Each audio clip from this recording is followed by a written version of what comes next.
You were in the room. You were right there. And still, nobody saw you. You were there. You sat at the table. You were in the group chat. You were standing right next to them when they made plans you were not invited to. You spoke, and someone talked over you, or changed the subject, or looked at their phone, or just did not respond, like the words never left your mouth. You have walked into rooms and felt the air not change. You have said something funny and watched the silence sit there. You have needed someone, really needed someone, and found yourself unable to ask, because some part of you already knew they would not see it anyway. And the worst part?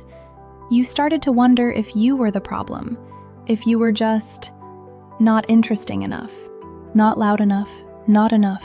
Skye needs to stop you right there, because what you are feeling has a name, it has a cause, and it has absolutely nothing to do with not being enough. It has everything to do with what happened to you before you were old enough to know it was happening. You rehearse what you are going to say before you say it, because you have learned that if you do not phrase things perfectly, people do not hear you. You apologize constantly for your opinions, for your needs, for taking up space in conversations.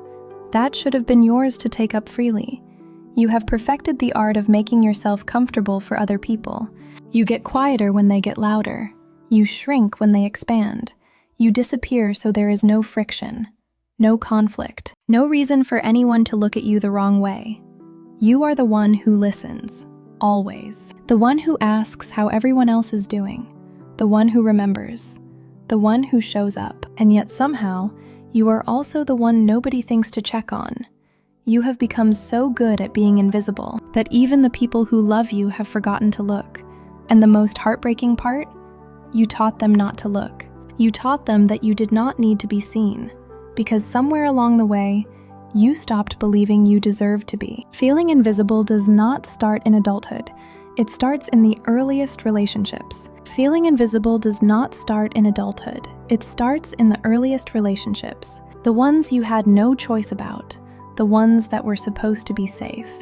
Maybe you grew up in a home where emotions were not talked about, where needs were treated as inconveniences, where the message, spoken or unspoken, was be quiet, be good, do not take up too much space. Maybe you had a parent who was physically present but emotionally absent, who looked at you without really seeing you, who was too consumed by their own pain to witness yours. Maybe you were the child who was overlooked, the quiet one, the easy one. The one who did not cause trouble because you learned very early that causing trouble meant being ignored even harder.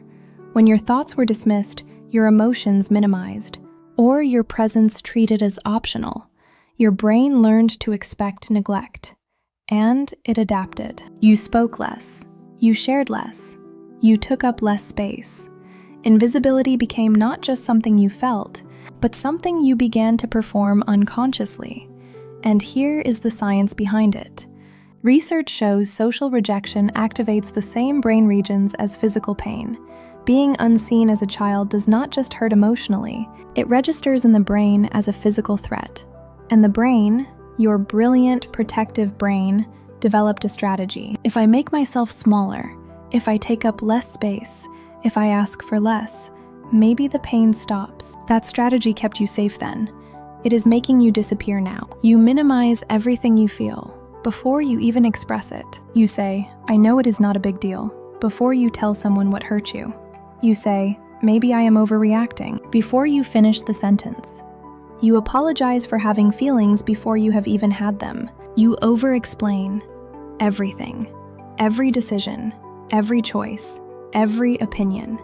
Because you are used to needing to justify your existence. You never ask for what you actually need. You hint, you hope, you wait.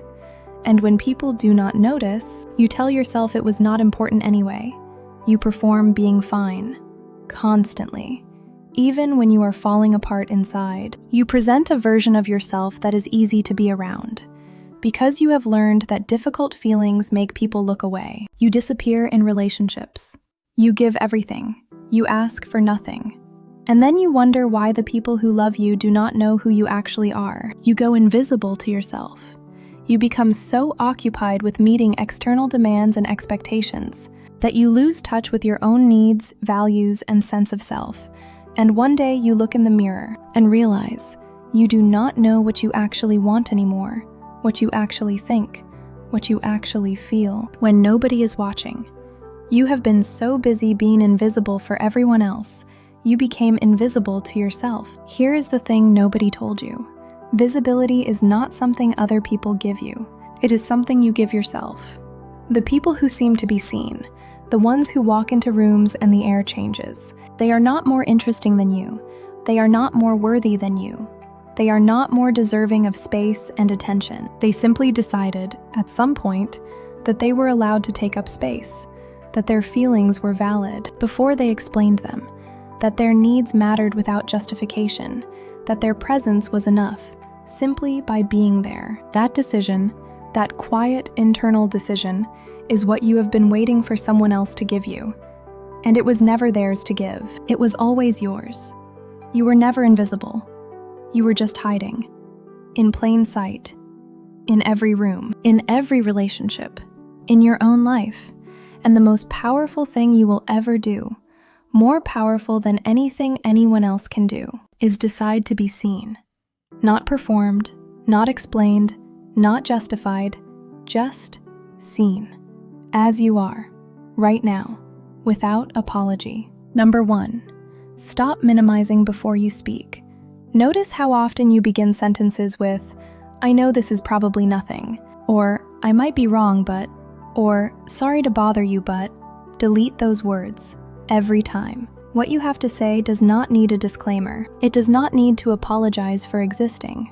Number 2, ask for one thing this week, not everything, one thing that you actually need, without explaining why, without pre-apologizing, without framing it as convenient for the other person. Just ask, directly, because you need it, full stop. Number 3, stay in the room when you want to disappear. Notice the moments your body wants to shrink, when you want to go quiet, when you want to agree just to avoid being seen disagreeing.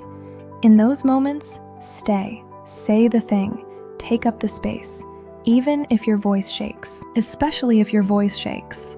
Number 4, get to know yourself again. Becoming visible again requires reconnection to yourself, conscious effort, reflection, and intentional daily choices. What do you actually enjoy? What do you actually believe? What do you actually want? Not what you think you are allowed to want. You cannot be seen by others if you cannot see yourself. Number 5, find one safe person and let them see you. Not the performed version, not the fine version, the real version. The one that is tired, the one that is uncertain, the one that needs things. Through insight and increased self-awareness, you begin to see that you are worthy of being seen and heard. And every time someone sees you, really sees you, and the world does not end, your nervous system learns something new. That being seen is safe. That you are enough. That you always were. I want to speak to the version of you that gave up. The version that stopped raising their hand. That stopped sharing the idea. That stopped saying, "Actually, I wanted something different," because it felt easier to just disappear than to be looked at and found lacking. You were not lacking. You were in rooms that did not know how to see you, in relationships that did not have the capacity to hold you, in families that were so consumed by their own survival that they missed you. And you adapted, the way every child adapts, the way every human adapts when the environment says, your presence is optional. But your presence was never optional. It was necessary. It is necessary. Right now. In every room you are in every conversation you are part of, in every life you quietly touch, without ever knowing that you touched it. You have been in people's lives like a quiet light, steady, warm, present. And the tragedy is not that nobody saw you. The tragedy is that you stopped seeing yourself. So Skye is asking you to do one thing today. See yourself. Not the version you perform, not the version you think is easier for everyone else. The real one, the full one, the one that has been waiting, patiently, quietly, for someone to finally notice. Let that someone be you. Drop a white heart below if you have ever felt invisible. The full healing guide is pinned in the first comment. And follow Skye, because you deserve to feel this scene every single day. Until now, Skye sees you.